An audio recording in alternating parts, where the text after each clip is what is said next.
сега сме на почивка. Да преговорим 5-те основни правила, които спазвам. Започваме да се карва от момента, в който влезем в хотела. Веднага да започнем да правим някакви кълбета, да се гоним. Точно така. Да стреснем персонала, да стреснем мама и тати, за да си знаят. Нещо много важно. Басейна. Викаме. Много викаме. Също така се мятаме, опръскваме всички и искаме непрекъснато да я привличаме вниманието. Габка от едната страна вика. Филичо вика от другата страна. Аз викам от третата страна. Така да зориентираме мама и тати.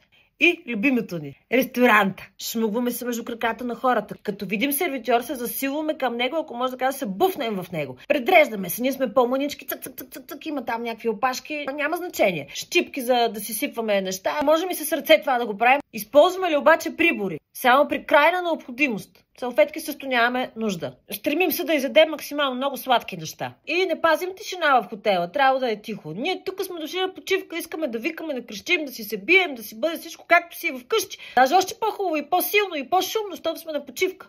Мама и тати може да не са доволни, обаче това е положението.